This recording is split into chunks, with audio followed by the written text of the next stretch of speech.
Hi everyone and welcome to a new episode of Parentally Unfiltered. Today we're talking about preparing for birth. How can you approach it with more confidence and less fear? And what really helps when the big day arrives? To explore these questions, my guest today is Chitra Natarajan, a childbirth educator and HypnoBirthing instructor. Originally from India, Chitra has lived in Africa and the US before settling in the Netherlands and supporting hundreds of parents there. In this episode, we talk about fear, preparation, informed choices, but also how understanding birth can completely change the way you experience it. Now, this episode is also quite personal for me, as Chitra and I have known each other for years. We actually met when I was pregnant with my second son and terrified of giving birth again. She became our HypnoBirthing instructor and also later one of the people who inspired Parentally. So of course, it's quite special to have her in this first season of the podcast.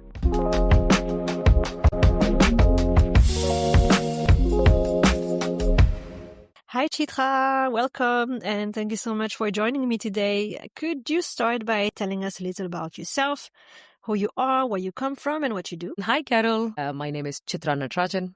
I'm from India and I've lived outside of India for almost 23 years now. I started off in corporate human resources. I have a background being in the corporate world for the first 10 years of my career. And then it was the birth of my child and the interest and the move to the Netherlands. You know, my husband and I, we've actually lived in West Africa, in Ghana, in Nigeria. We lived in the US and then we moved to the Netherlands. We decided to move here because of his work. And when I came here, I also had a job offer to be working in human resources, but I'm also talking about the time, that was 2007, where I couldn't actually put my daughter in a daycare for even a day, forget about being 5 days in a week. So the job offer couldn't wait for me. So I didn't go back to the corporate world and I was looking at, what are the different possibilities of me being in the birthing world simply because I just had the experience of giving birth to my daughter and being a parent, having to go through that experience. And I've had few of my friends who were pregnant at that point in time. And the way I prepared myself for my labor and birth is something that I also shared with them. And they found those tips and tricks that I did extremely useful for their birth. This was completely unintentional. What I did, I passed it on. And I'd also moved to the Netherlands by then, and I was in complete awe of the system of, how people were giving birth at home. And I had my lovely Dutch neighbor who was pregnant and she kept telling me that, oh, no, I'm definitely going to go to the hospital to give birth. And I remember waking up my husband, I was elbowing him saying that, oh my God, she's given birth. I can hear the baby cry. She'd had a home birth. And I was just like, what is this? How can she have a home birth? I thought she was going to the hospital. That sort of opened my eyes into how the Dutch maternity system sort of set up. I was extremely curious. I started digging a little deeper to try and understand how the system works. How come people are still going to a midwife and not going to the obstetrician? How come there are community midwives? And what do you mean by having community midwives? And you also have midwives in the hospital.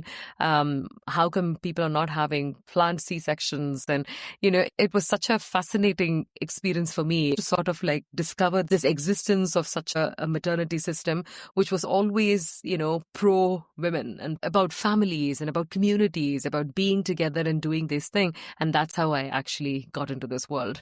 It wasn't like an overnight decision. I moved here in 2007, not until 2010 that I decided to actually do a training. So there was a period in between. I was still looking for other opportunities and jobs, but I couldn't put my daughter in a daycare. And actually both me and my husband, we had a couple of personal losses. He lost his dad and I lost mine. Within a span of 8 months, we lost two important figures in our lives. That also made me realize that, hey, carpe diem, baby, I really need to do something where I have control of what I do. And I wanted to be in a space where I find purpose in what I do. At the same time, giving something back to the community. There were all these different thought processes that I was having in my mind. Then I said, I'm going to definitely try this because this is something that interests me, because I seem to be talking about birth all the time. So why can't I look into getting into the birthing world, doing some certifications and see where I get on? It wasn't a very concrete plan in the beginning, but it became a concrete plan over a period of time. So from the moment you decided that you wanted to work in the birthing world. How did you take it from there? It was actually not very easy in the beginning because, of course, being in the Netherlands, and I'm also talking about the time, which is about 18 years ago, 17 years ago, where the society was not very bilingual at that point in time. So I couldn't actually find any training here because I was new to the country and I had not started doing my Dutch lessons yet until that point. I was still in this lingering period of, oh, what if I get a job? And then how am I supposed to manage having a child and then job and doing my Dutch lessons? And I was still navigating the whole thing and also being there for the family in India. So I was also doing a lot of back and forth. Looking into all the other possibilities and certifications, people were not open to the fact as, oh, you're an English speaker being here, who's going to do lessons and why do we need such a thing that, there was one lady, she was lovely.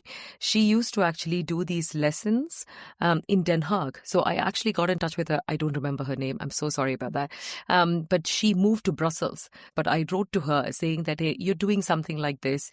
And I see that there is space in the society where I see that there are expats like me who are actually coming in. And as a childbirth educator, offering something like this is something that I'm really interested in. But then she basically said, you're on your own. You've got to do this. You have to take the next step and do whatever works for you. So I was looking at all these different options, whether to go to the US to study, because I lived in the US, so I know how the system works. And I also have family in the US. I was also looking at going to the UK, but somehow Lama's program really attracted me. The whole structure of the program. I would have mentors, and it meant that I had a longish sort of mentorship with somebody who would actually guide me and help me. So I decided to go to Los Angeles to do the course. So I became a Lamaze certified childbirth educator. I had these two lovely women. They were the ones who were actually running these courses. I was the one foreigner who came from far away to do the training, but everybody else was based out of Los Angeles or Long Beach, where the training happened.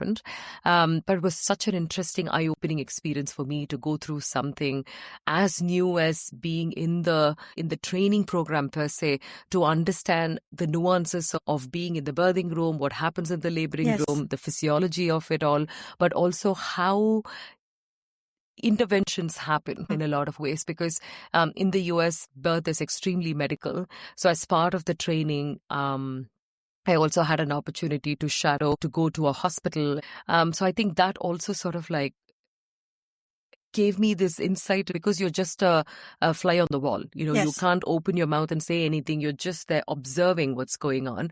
And it was such an impactful experience for me. And then I came back here and I had my mentors, and they sort of hand-holding until I started doing my own course and putting a course together and helping me with my certification, reading the kind of books that I wanted to read. But I also, as much as the course was from the US, and I wanted to do it in the Netherlands, for the expat population.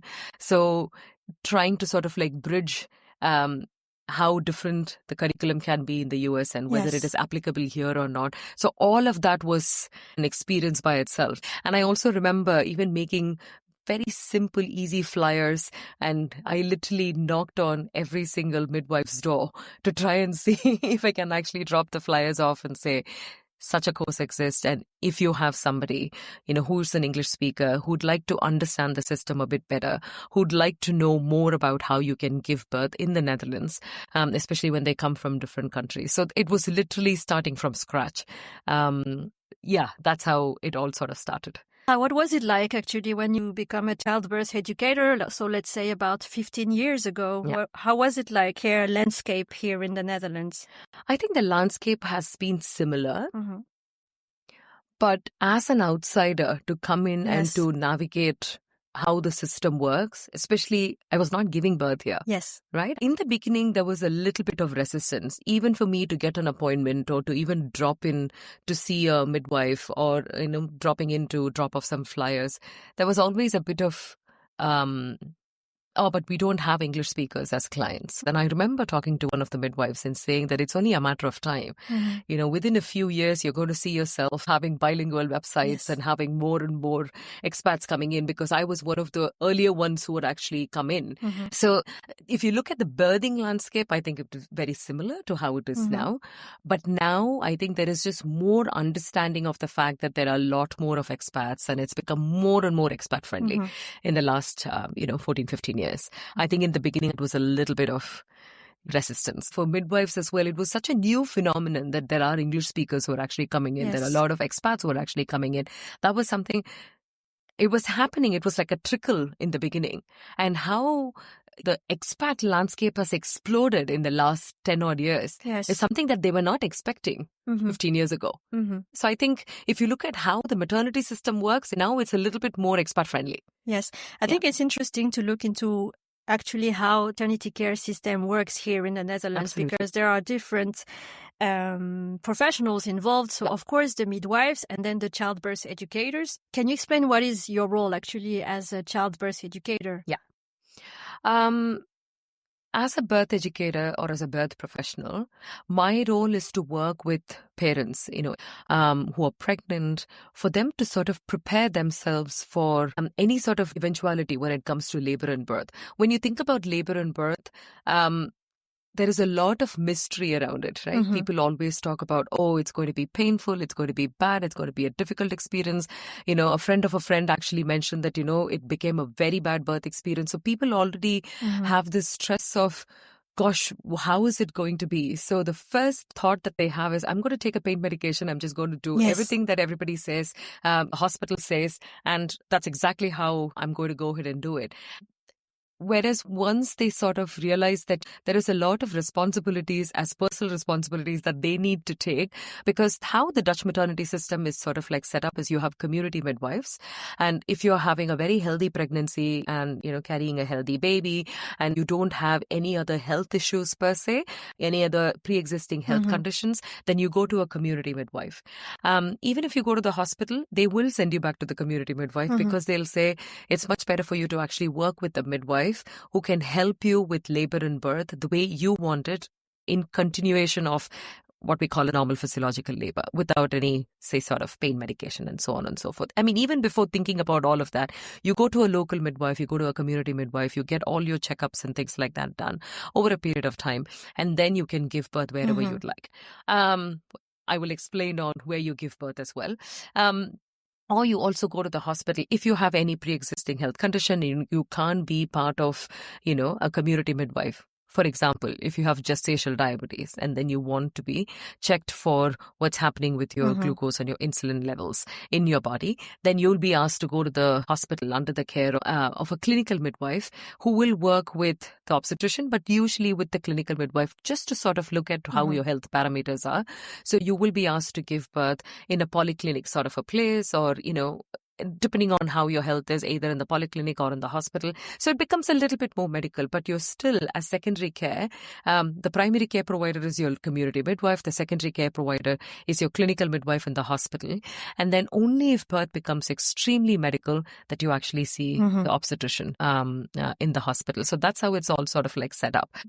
My role as an educator is to come in and help, whether you're a single birthing person, single mother, or a couple, to help you prepare yourself to what is to come.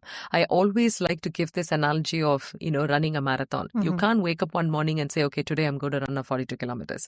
You have to sort of like make plan, and there needs to be, some sort of a meticulous planning for this madness that you're going to put yourself through. So it's as much as it's physical, it's also emotional. And giving birth is also very similar to running a marathon. You have to prepare yourself not only physically, but also emotionally. The Dutch maternity system is also set up in a way where the Dutch are firm believers in personal responsibility and freedom.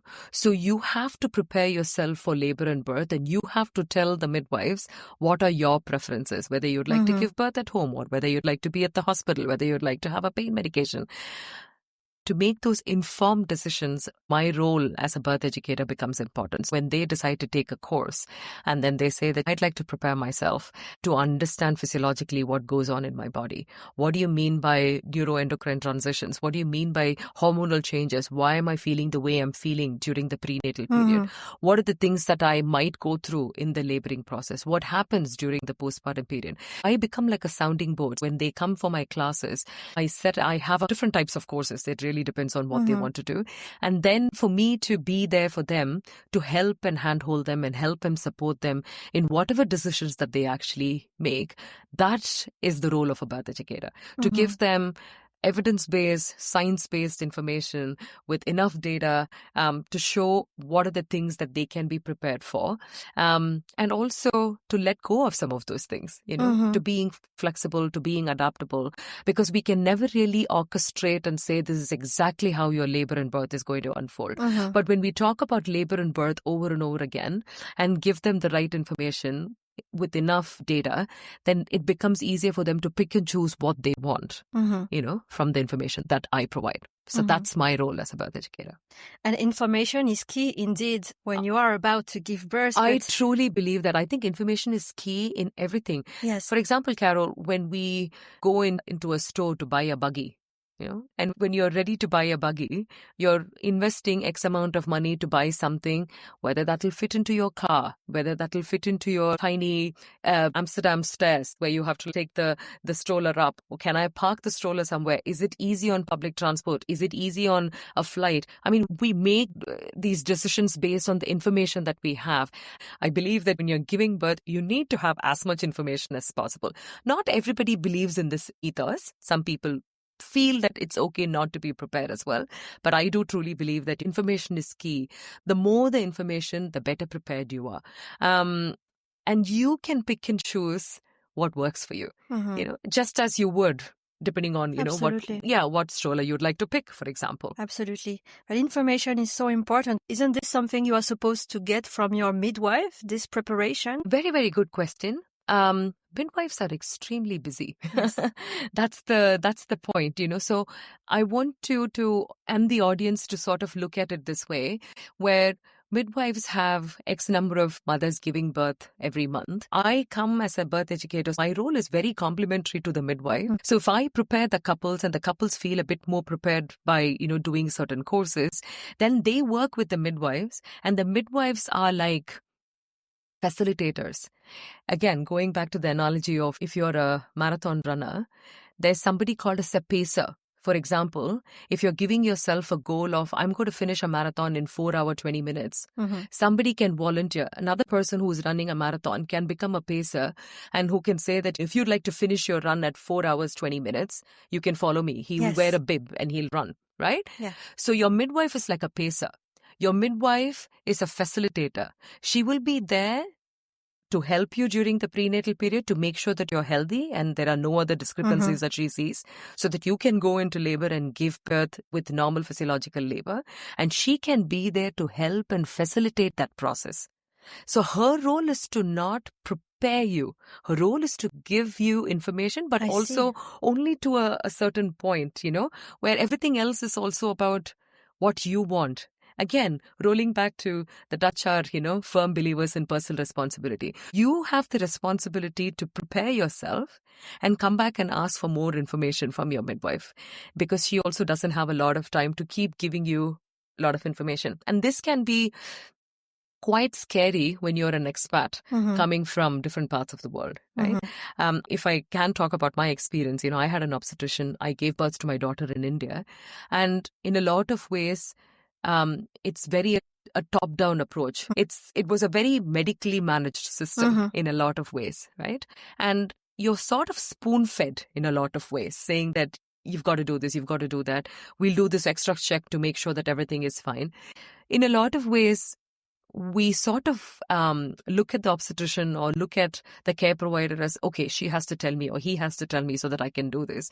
Whereas the Dutch maternity system is about, you and I are equals, we are peers. You're coming here, I'm here to help you, but you also need to do your research and come back and ask me for more information. So that, I think that's the difference here. But I will also tell you now, a lot of midwives also do something called centering pregnancy, where a group of mothers who are all due around the same time, there's this group is formed, and the midwife is there, and also another person who's a facilitator who facilitates these meetings, and they meet up for a couple of hours and they talk about different topics. But even when you look at centering pregnancy, even with different topics, the topics are fixed, but the conversation is organic. It's not content driven. Whereas with birth education, it's literally education, giving you the information that you really need and the tools and the techniques that you need to prepare yourself, not only physically, but also emotionally, to be able to give birth. And centering pregnancy is something really interesting. And we have recording an interview with a midwife about it on our YouTube channel. Right. There are so many misconceptions about birth, because you were saying, you have so much to learn, but there are also so many people, I feel, these days who are like, birth is natural. Do I really need to prepare for it? Yeah. And how do you address these misconceptions? Yeah.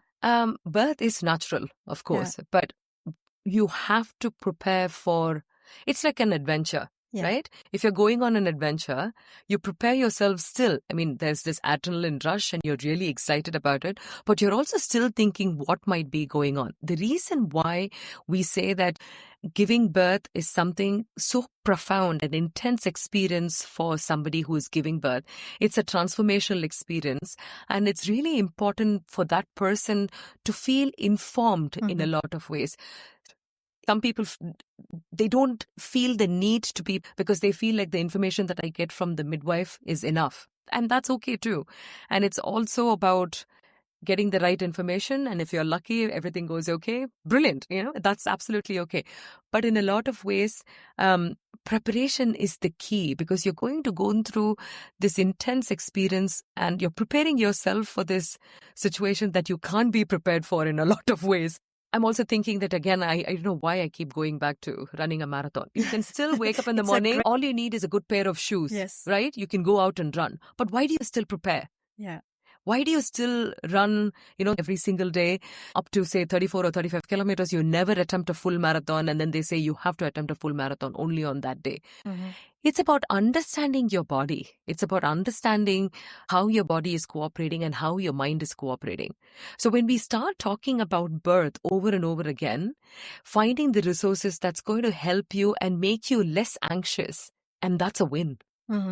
However it may be in the laboring room, right? Whatever might happen. But at least if you're approaching labor and birth by saying that, I don't know how it's going to be, but at least I have all this information. I know that how I might feel. How can I prepare myself and have a partner or have a support person, have a team of people who can actually be there to help and support me? The place where I give birth, if I've already thought about all of that, then I feel a bit more with human psyche, right? I feel like I'm in control of a little bit. But again, you can't also be in full control of what might happen. But it's about just having that information that makes it so much more better for somebody who's going to give birth. Yes, and gives a lot more confidence too.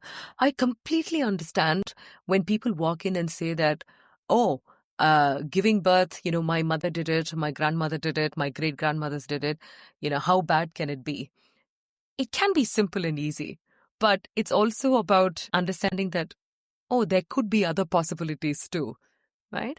So finding the right balance between not being too overconfident and saying that this is exactly what I want, and also not be too worried or too anxious about it. So for that, you need to have the right information. Adaptability, I think that's also very important. Indeed. I was actually one of those persons at Chitra when I gave birth the first time.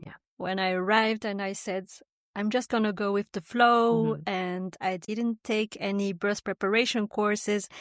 And, that's one of those also very common misconception of, exactly like you said, this is natural.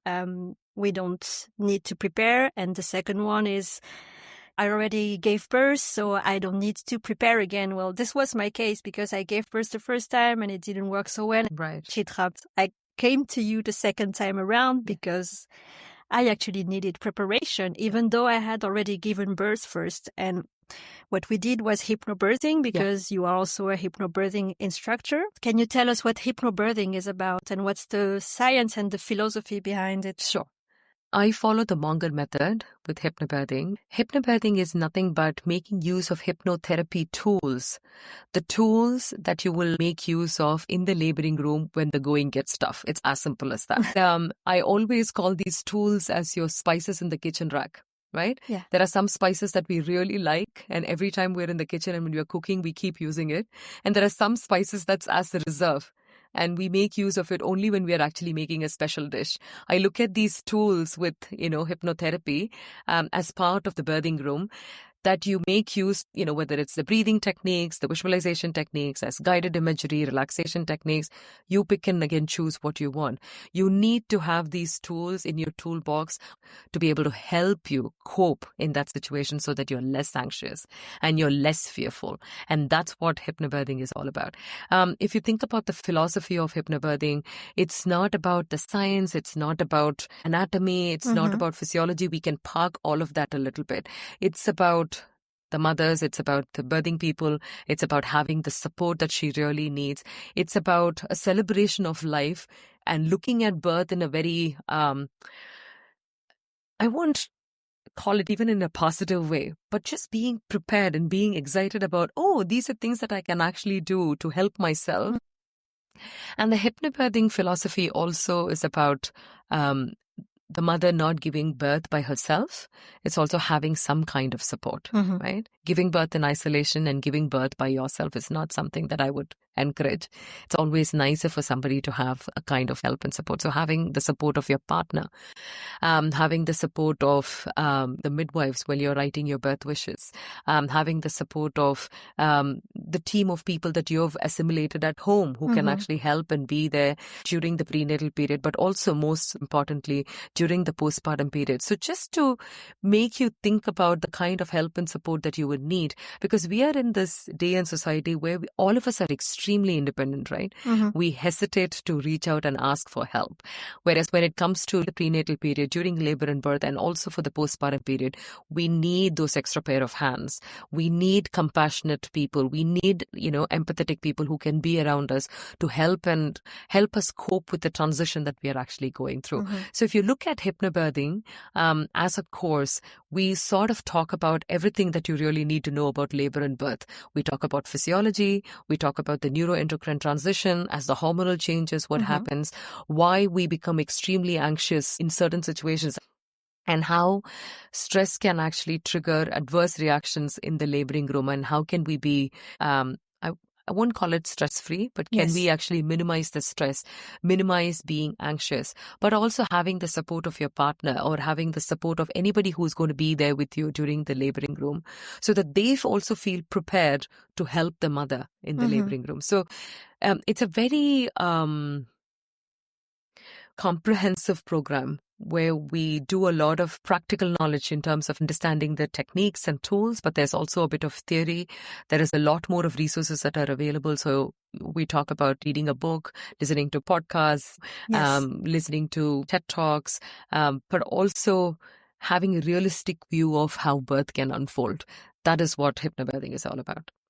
Correct me if I'm wrong, but in my experience, one of the big part of hypnobirthing is also about trusting your body, right? Yeah. Trusting your body in its ability to give birth. Yeah. It kind of feels like these days, this trust, many women seem to lose it, this trust in their bodies. Why do you think that is?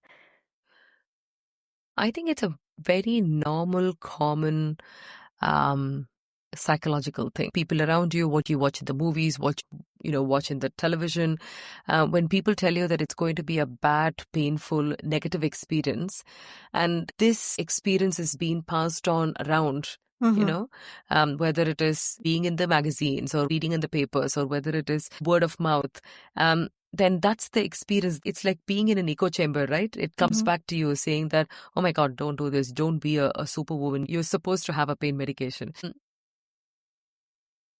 Everything makes an impression on a mother. And that impression can last for a very long time. So when the moment comes when you're pregnant, I was one such person. I had this feeling of, but what if something bad or negative happens? What if something goes wrong? I don't think I can actually do this, because everybody will talk about painful contractions, right? When your mother says something like, oh, I took a pain medication, or I had a C-section, or your sibling says that I decided to actually do this, or your best friend says that it was so painful, my darling, I decided to just do this. Please don't be a superwoman. Go ahead and do this. That's what I would do too, because that's what people around me are telling me. But the beauty of having that information is, again, for you to prepare yourself a bit better. When it comes to preparation, there's no right or wrong way of doing it. It's also about trusting your body to be able to climb a mountain, trusting your body to be able to run a marathon, trusting your body to be able to do a deep sea diving, trusting your body to be able to paraglide. It's the same way trusting your body to be able to give birth, but at the same time, being prepared for different eventualities. I think that's where, preparation becomes key.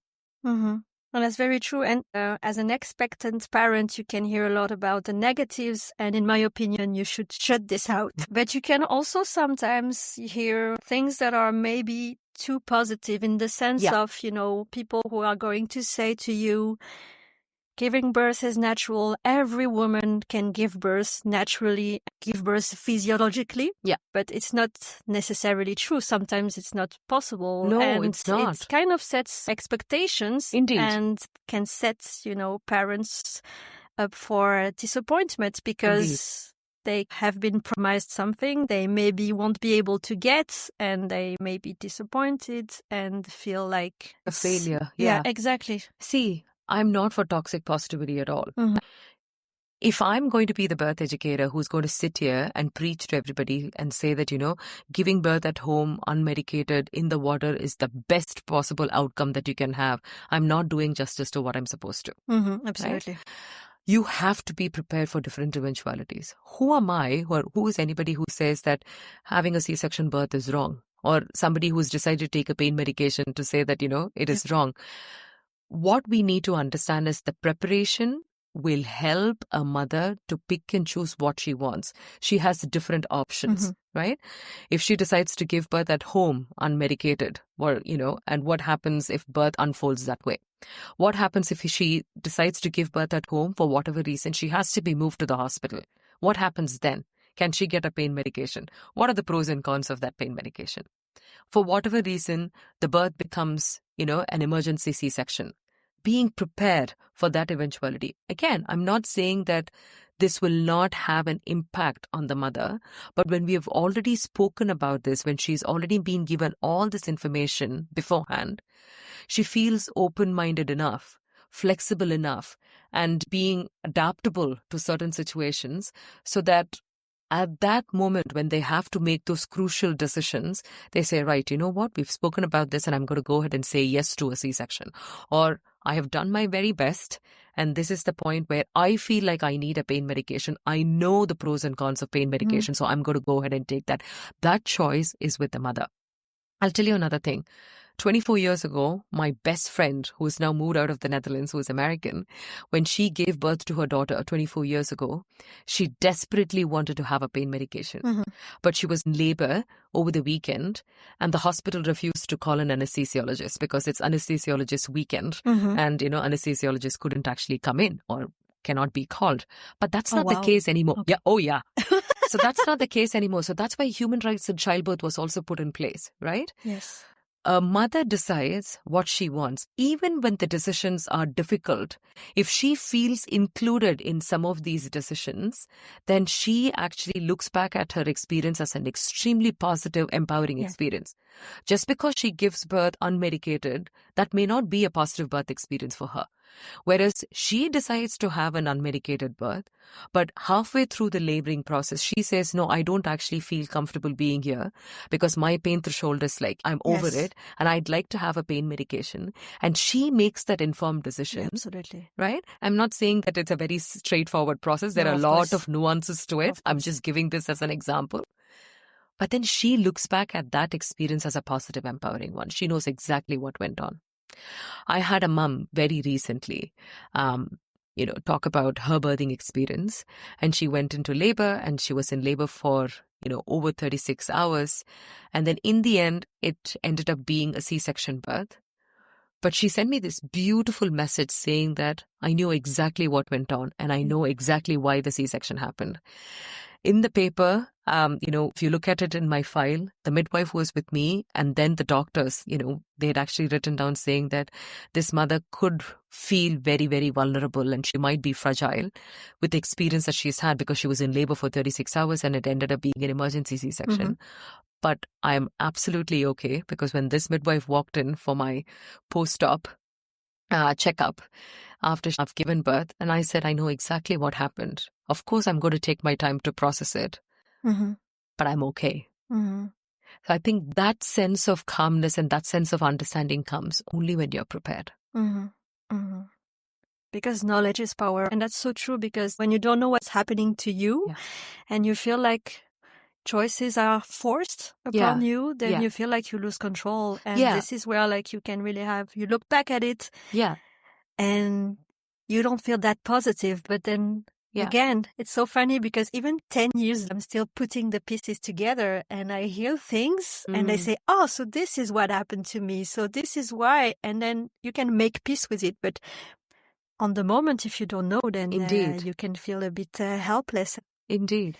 And I feel there are also many, many women, many birthing people who, because they don't know, they are very fearful of going to give birth. And so when you prepare a woman or a birthing person for birth, then you are not there during childbirth. How do you equip them so that they can feel confident enough, even in your absence, to apply whatever tools or techniques that they learned? I think you already mentioned a few techniques, and maybe we can look a bit more into that, the techniques that you teach during your courses. Yes, absolutely. So I teach different types of courses. For example, when it comes to hypnobirthing, a lot of the times people think that hypnobirthing birth is for unmedicated births alone, but that's not the case. If you think about hypnobirthing, we talk about 6 different basic tools and techniques. One is education. Me being a certified hypnobirthing practitioner, I give the right, relevant, evidence-based information so that the couples feel a little bit more prepared for what is to come about labor and birth. Then we do breathing techniques, we do visualizations, there's a lot of guided imagery, we do relaxation techniques, we do deepening techniques. All these are all hypnotherapy tools that we actually practice in class. The sessions are 2.5 to 3 hours. So 3 hours each, so 15 hours in total. That's definitely on the longer side of childbirth education. But again, I also come from the school of give me as much information as possible so that I'm not blindsided. So I do the exact same thing for all the clients that I work with. We talk about everything under the roof, the tools, the techniques. We practice all the tools in class. I give them homework. I ask them to practice at home so that they can come back and give me feedback so that I can handhold them. If certain techniques are not working out for them, then I can help them with the tweaking and anything else that they may need. But we're all adults, so I give also the responsibilities to them to say, you have to prepare yourself. Right? You have to put in the work and I will put in my work. So we have to find the balance. I will come with all this information. You put in the work and come back for class so that we can meet somewhere in between. So this practice that you do over and over again will become second in nature for you so that it becomes easier for you when you give birth in the laboring room. But essentially, the information is not only for the mother, but also for the support person. Yes, that's what I wanted to ask. Yes. Because usually when the support person walks into the class, they're always a bit like, oh, my arm has been twisted and I don't know why I'm here. She wanted me to come here. I'm not so sure. Of course, I want to be there and help her and make sure that you have enough information so that I can definitely help her. But at the same time, there's a little bit of apprehension when they actually walk in. But after the first session, they're like, oh my God, this is completely mind-blowing because I have so much information, even by the end of the first session, that this is going to be the interesting next 4 weeks that we actually meet up. So there's a lot of misconception about, and myths around hypnobirthing. So that's why I wanted to say that it's not only for unmedicated birth. See, if birth is going to be easy, and if it's going to be simple and it unfolds exactly the way it's supposed to unfold, and with normal physiology, mothers give birth without a medication, you don't need these hypnobirthing tools. You don't need it, right? Whereas when the going gets tough, when labor is really prolonging, it takes a bit longer, and the mother is actually using every little bit of strength in her to keep herself going, that's when the hypnobirthing tools really helps. I look at the hypnobirthing tools as tools for life. You can make use of these tools once you've learned these tools, because it is from hypnotherapy. And you can make use of these tools during postpartum. You can make use of these tools when you're sleep deprived. You can make use of these tools when you are transitioning as a parent. These tools can always be there for you. So maybe I've digressed. But anyway. No, you mentioned some very, very important things. And the first one is that hypnobirthing is not only for physiological birth or unmedicated birth. The second one is that hypnobirthing is not a woo-woo thing. And it's funny because we have this anecdote that the first time we walked in your course with my husband, he was really reluctant to get in. And he said, what is this hippy-dippy thing you are taking me to? But it was really useful. The question was, how do you equip women and birthing people with tools that they can use during childbirth? And I think one important aspect that you touch is also the role of the partner. So it can be the husband, it can be the partner, it can also be someone else, a mother. It can be your friend. Correct me if I'm wrong, but you do have also single women who get in the course. Absolutely. With, absolutely. Right? I always have had single mothers come in for my classes. Sometimes they bring in a mother, sometimes they bring in their sister, sometimes a best friend who actually joins in. So it's important for them. I always say that make sure that you assemble a team of support people who will be there to cheer you on, but who also comes in with a lot of compassion and empathy, leaving their own baggage behind. Of course. That's very important. The one thing with my experience that I see is that when there is a single mother, she has to make all these choices for herself. She doesn't have a partner with whom she can actually bounce off of some of her thoughts. And I become the sounding board in those situations. I can't make decisions for her. I will listen to what she says, but then I will also give her directions and pointers and say, look into this, look into that, speak to your support person, speak to your mother, speak to your sister. And I also encourage them to hire a doula if that's a possibility. Not everybody can because, the expense that comes with it. But I do encourage them to look into different options as well so that they feel prepared. And sometimes when you're doing it by yourself, it becomes a bit harder.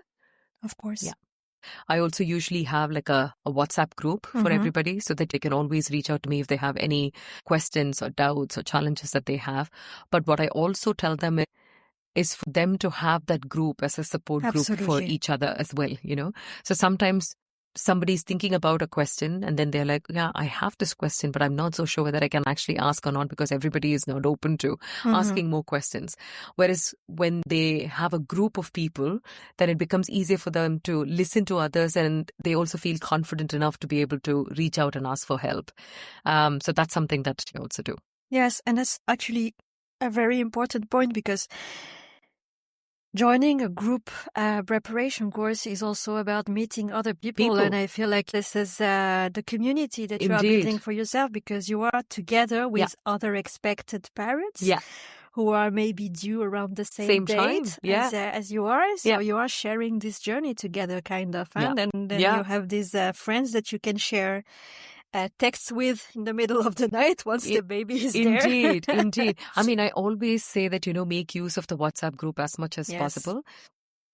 I mean, I still have a lot of groups where they still keep meeting after 5 and 6 years of giving birth and doing the 5th birthday, 6th birthday, second baby's first birthdays and, meetups, picnics. And it's just lovely to actually see that, there is a lot of camaraderie because they've actually gone through this experience together.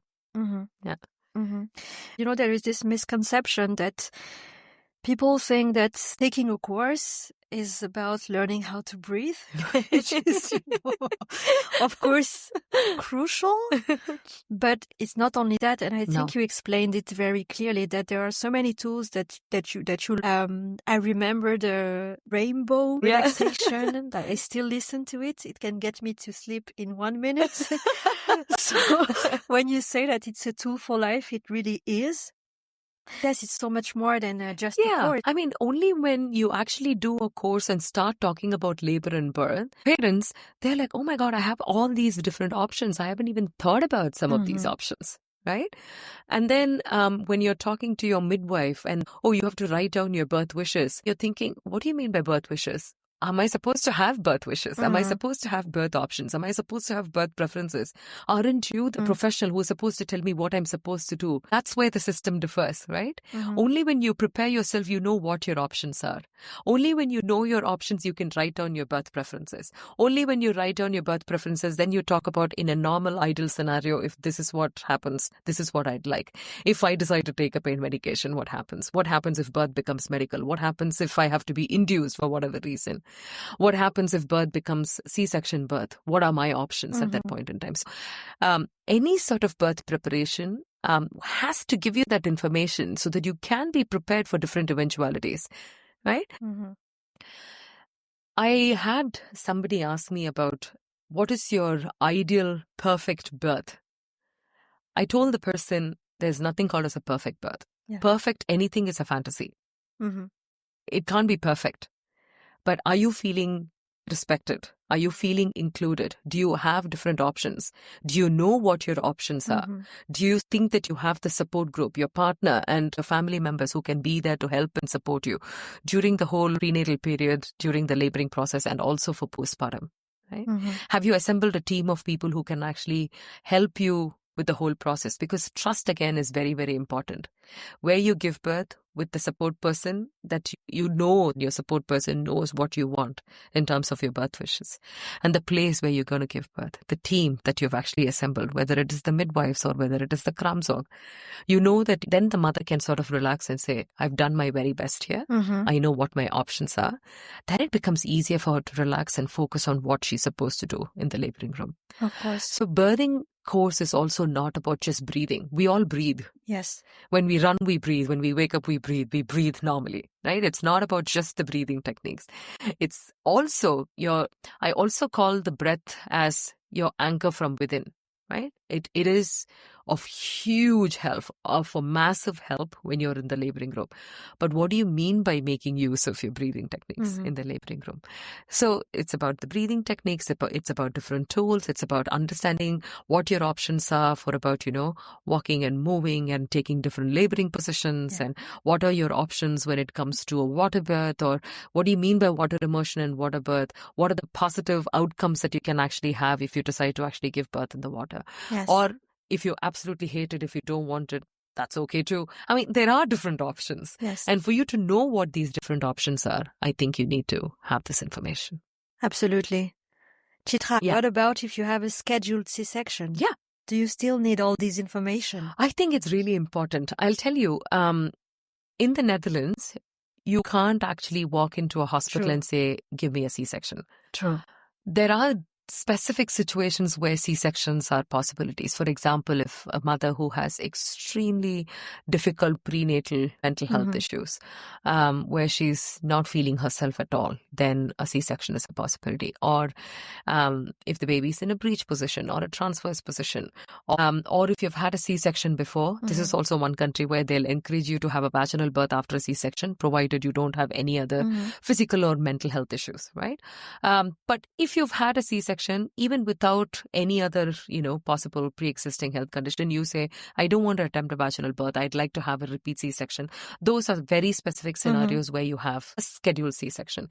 Even if you're having a scheduled C-section, I would encourage you to at least talk to a birth educator about what are your options. There's something called as a gentle C-section birth here, or women's C-section, a women-centric C-section birth, where you can plan for a gentle C-section because it's a planned C-section.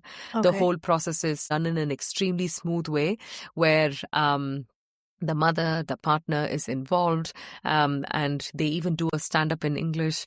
And when the C-section is happening, the mother can actually touch the baby and receive the baby by herself. All of this is a possibility. So for you to know what your options are, you can, even if you don't want to do a full course, speak to a birth professional. What options do you have? Ask your questions. Be prepared with a list of questions, not only about the logistics of it all, but also in terms of how would it be? Is it okay for you to film the whole birth? Or, what kind of privacy I need as a mother? Or no, I don't want to actually touch the baby. Please go ahead and receive the baby by yourself and then give me the baby. Whatever you want is something that you can actually communicate. You don't necessarily have to do a full-fledged course, but I think talking to a birth educator can be of great help so that, the birth educator can give you all this. That's true. Correct me if I'm wrong, but most birth preparation courses also includes a part about postpartum, right? Yeah. What happens just after? Yeah. Most courses are supposed to, but in my courses, I definitely talk about postpartum. I always think labor happens, birth happens, but what happens to this new mother, this new birthing person, and the partner and the family who is actually going through this transition? It's really important to talk about the changes that comes with postpartum. We call this transition, it's an intense experience that this mother is actually going through in the laboring period. And as soon as this intense experience is over, the birth of the baby has happened and she's just like, oh my God, there's a sigh of relief that I've actually given birth and I'm so exhausted and tired. Can I go back to sleep? But she has to feed the baby. She has to be with the baby, So it becomes a very tumultuous thing as soon as she's given birth. And the first few weeks, I would say 4 to 6 weeks, are really hard when you're going through those ups and downs, the emotional upheaval, whether the milk is coming through, whether the baby is actually latching on properly or not. You've given birth, you're healing, your pelvic floor is healing. Or if you've had a C-section, that's another huge surgery that you've actually gone through. You're healing from all of that. You need to be really prepared for postpartum. And also for the partners to feel a bit prepared. Yeah. So I sort of handhold them with a postpartum planning sort of a conversation and a document that I want them to work on. So the same way you would do a birth plan, yes. right? Okay. Tell us more. I don't like to call it as a birth plan because nothing goes according to a plan. Whereas postpartum, you can plan. Yes. Okay. In terms of what kind of help and support that you really need. Can I have a postpartum doula? Can I actually ask my parents to come and be with me at that point and be with us? But how can I also have firm boundaries, emotional boundaries, because I'm going to feel very, very uncomfortable at that point in time. Can my parents bring in the compassion and empathy and be there for me when I actually really need them to be? What kind of help and support that I can actually ask from my set of friends who are all wanting to be there and help me, but can I actually ask them to do a meal train? Can I do some meal prep? Can I ask somebody to come and hold the baby so that I can go off to sleep because my partner has to go back to work? Those kind of help and support. So I talk a lot about postpartum planning as well. But I also have to tell you this, Carol, as much as I speak a lot about it, a lot of the times when we do these reunions with parents and babies, they always tell me how they have underestimated postpartum. Underestimated it. Yeah. Okay. Right?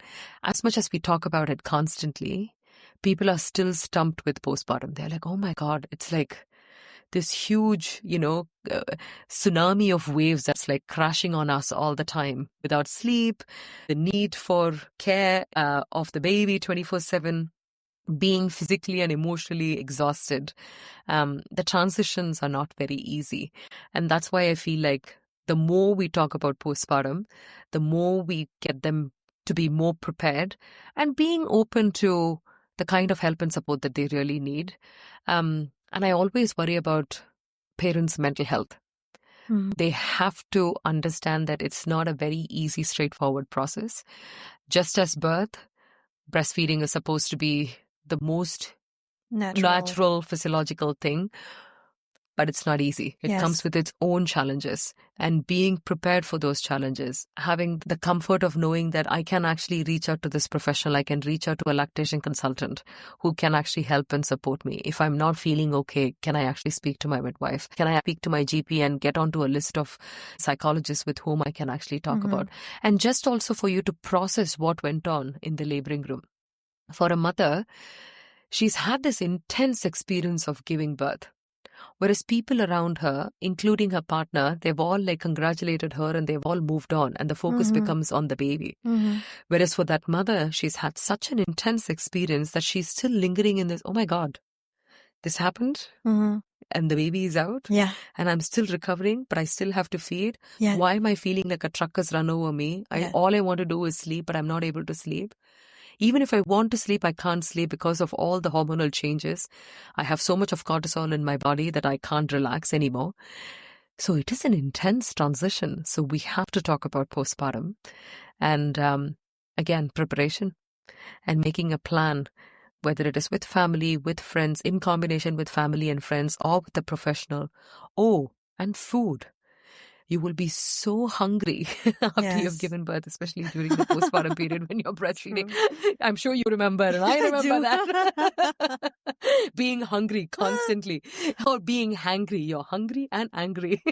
My husband was basically the snack bearer. Yeah. Like, come, bring me snack and water. Yeah, breastfeeding. Exactly. Breastfeed, snacks. Yeah, that sort of a thing. So we have to be talking about this more often so that people feel a bit more. Yeah. I cannot repeat it enough. Preparation is key and information is power. But you mentioned something very interesting about parents often underestimating how challenging postpartum is. And I think, over the past even 10 years, many things have changed because now we talk more openly about the challenges of postpartum.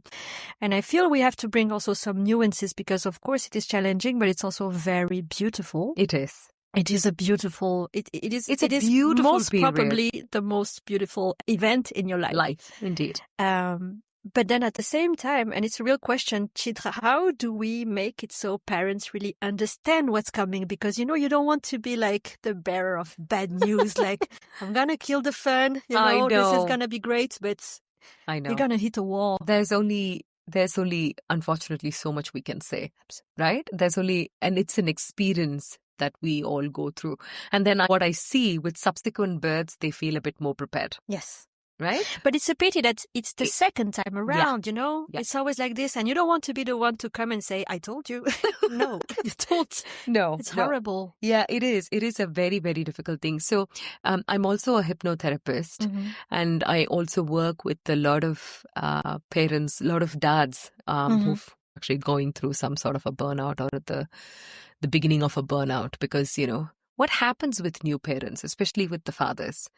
The resilience sort of like kicks in, right? Yes. The partner wants to be there for the birthing mother. She's just given birth, so I want to be there for her. I want to be there for the baby. I want to make sure that everything in the house is running. Yes. So the father is running around and doing a lot of things, and then because the resilience has kicked in and they do this over a period of time, they start having signs of burnout by the end of the 8th month or by the 10th month or by the first year of the baby's life. Yes, and this is a real thing. They feel completely Absolutely zapped out of energy, right? And that's when they are thinking, gosh, I should have actually asked for more help. So what I talk about in our sessions is don't wait for that moment to happen. Try and see, because it has to make sense to them. And they're thinking, okay, I can ask my parents for help, or if they don't have family, can I lean on friends? Can I lean on professionals? Do I have enough financial stability to be able to do this? Can my employers be a little bit more flexible so that they're not giving me a promotion? They're not going to ask me to work for another, 60 hours a week instead of a 40-hour week or a 36-hour week. What is my priority? Can I take a little bit of a step back so that I can be there? So this is something that I talk about during the postpartum planning session. But I also say, keep this document as something that you will keep going back to and refer back to and reach out and ask for help as soon as you think you need help. Don't wait for another month. Don't wait for another couple of months until things just go really bad. Reach out and ask for help. Yes, absolutely. And I think it's really interesting that you mentioned that it's the dads who actually, reach out for this because you always feel like, of course, a lot of the burden is not the right word, but is on the mother. Yeah. How can you as a partner in postpartum play an active role? And it's also, like you mentioned, in seeking support wherever needed, because of course It is needed. It Yeah. is essential. Yeah. We are not meant to do this alone, Exactly. this parenting thing. I think from what I've seen in the past few years, many things have changed and in the right direction, right? Yes, absolutely. You've been a childbirth educator for 14 years now. Yeah, you're right. Have you witnessed any significant changes? What I see very significantly with couples walking in for classes, at least how many years ago, Yes. they want to be there, Mm-hmm. but it was not like being actively involved. They're like, yeah, she's Okay. asked me to come and I'm here. Whereas now, because we're having so much of conversation around how parenting is hard and the partner's role in the laboring room, the partner's role in the postpartum period, I Yes. feel like partners are now walking in with still a little bit of doubt, but they also want to be there. They want to be there. They want to learn. They want to nurture this relationship. They want to nurture and be there for the mother. And they also want to contribute positively, you know? Yeah, to be part of this whole process of labor, but also being part of postpartum period, because they always feel like, yeah, she is going through this experience and she can feel the baby move and kick, the aches and pains and everything, but I don't want to be left out. I'd like to be part of it. So what can I do better? How can I prepare myself better so that I can actually be there for her? I think that's a very interesting one, because if you're in a high pressure workspace, plus you've gone through this transition, plus, you know, being there for the mother, it can be hard. And I see this now where people are open enough to be able to reach out and ask for help. We put in a lot of onus on the partner to be there for the mother in the laboring room, to be there for the mother during the prenatal period leading up to labor and birth, to be there for the mother in the postpartum period. For that partner as a support person, they are also going to witness their loved one go through something that intense, right? So true. And being in the laboring room is not something that they do every single day. No. That's not their normal, natural milieu. No. And that can be quite impactful. Of course. And then they feel a bit anxious and they are a bit fearful about, oh my God, did she give birth this way? Oh my God, what an intense experience. And some partners have the need to talk about it. Some partners suppress it for a very long time and it comes up at a later point in time. Or it comes up as when they're planning for a subsequent pregnancy and they're like, oh no, I don't think I can actually go through that. So that's when you realize that, you know, that person has had some sort of trauma. Absolutely. Being in the laboring room. If you don't feel well, if you don't feel normal, if you cannot even process what has gone on, or if you are shunning away from reflecting on what went on in the laboring room, then it's important that you reach out and, you know, seek help, a professional help with whom you can talk to. And a lot of the times it's just about talking. You talk and healing begins, you know, in a lot of ways. So it is a beautiful, you know, intense but beautiful phase that, you know, couples actually go through. But again, they don't have to do it alone. There are professionals who can help them. And they can also help themselves by being open to different modalities being available for them and saying that, you know what, there's nothing wrong in actually seeking out for help. Outsourcing food. Yes, have a cleaning person come once a week or having a night nanny. You know, all of that is a luxury. Not saying that it's easy and not everybody can afford it, but that's the sort of planning that you also need to do. Not only physically, emotionally, financially too. Absolutely. We get also at Parentally people who say, yeah, I put Parentally on my registry because, you know, I do want a doula. I do want a postpartum doula to come and help me because this is part of what I actually really need. Yeah. I want to go back to what you said before because this is really interesting, the role that partners play during birth. Yeah. How can partners really play an active role during labor and birth? A mother can't go through this experience by herself. I'll give you from my personal stance of, you know, what went on with me. There is absolutely no way I could have gone through my laboring experience by myself without him being beside me. Leaning on to your partner for compassion and empathy. Leaning on to your partner, knowing that what I'm going through is intense and he understands what I'm going through is intense. Your partner becomes the mediator between you and the care provider. Yes. Right?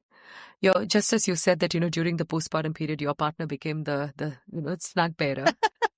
The same way in the laboring room, your partner is the one who's sort of like taking care of you, but at the same time, reaching out and talking to the midwives or talking to the crumbs org and establishing, these are our birth wishes. This is what we actually wrote down. Mm-hmm. Can we actually stick to the birth wishes? Yes. I see that, we are going away from the ideal birth wish that we actually wrote.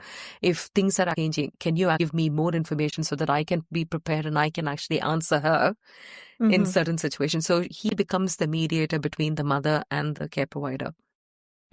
And for a mother, this is the most intimate and intense period of her life. That's true. And for her to know that somebody is there to help and care for her, so that she can focus on what she needs to do rather than worry about why are the lights too bright, or why is that stranger is walking into my room?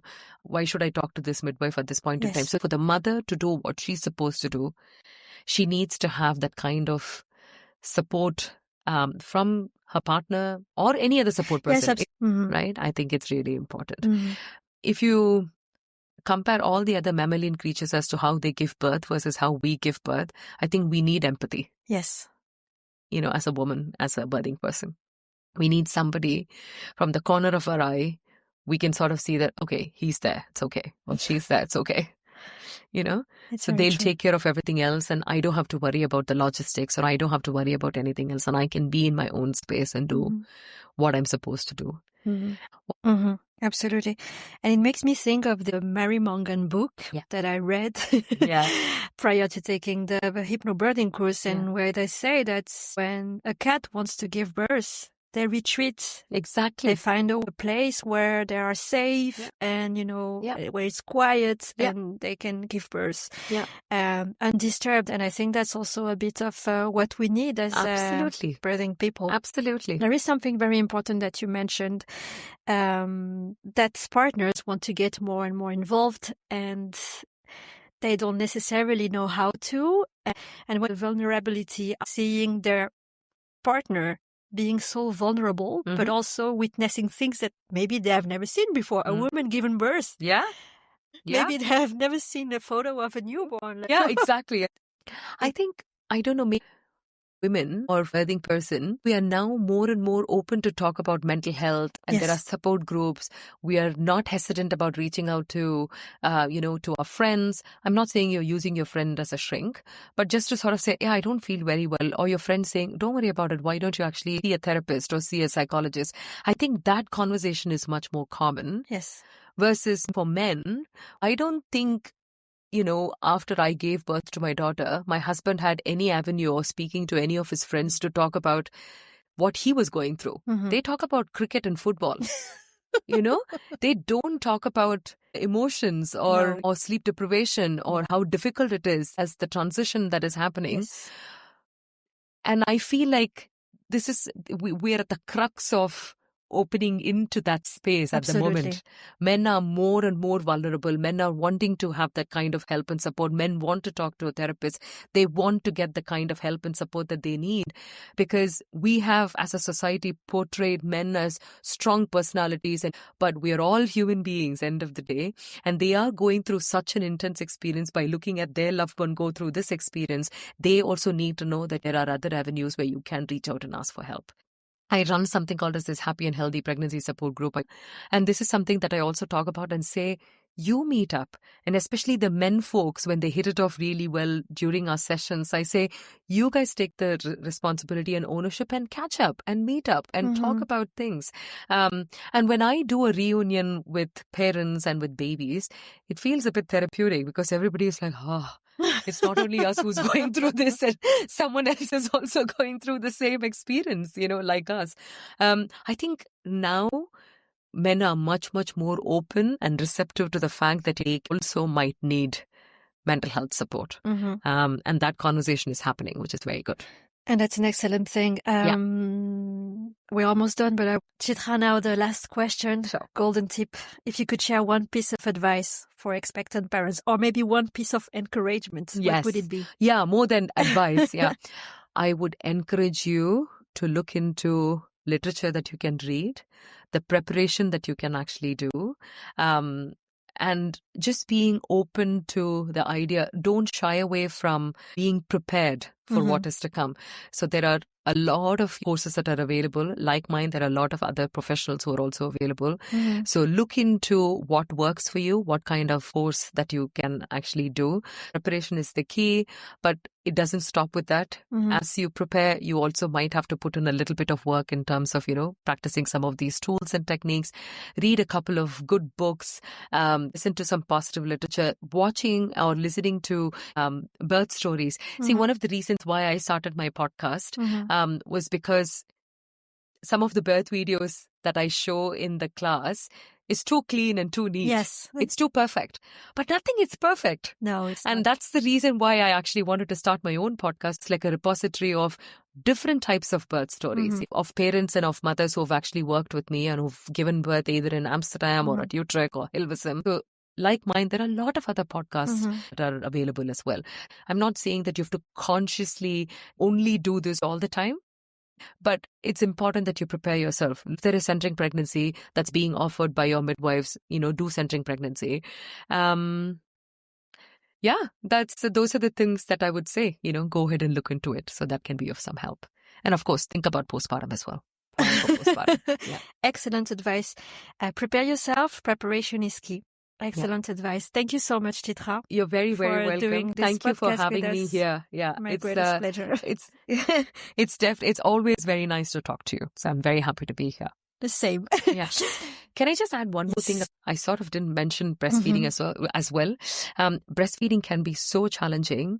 And even if you're thinking that, should I actually be prepared for breastfeeding? Yes, you have to. Yes. And if you can do a course for breastfeeding, because you will not have the time to do anything once the baby arrives. And if you think you can't do a course or you think you're running short of time, at least have the names of lactation consultants who can actually help you after you've given birth. Names that you can find on Parentally, of course. Yes, absolutely. Parentally is an excellent resource where you can find all the professionals. So please get onto Parentally and have a look at it. Thank you, Chitra. Thank you, Caro. Thank you so much for listening. I hope this conversation brought you inspiration, comfort, or maybe simply a moment to pause and reflect. If it resonated with you, don't hesitate to share it. Take care, and I'll see you very soon.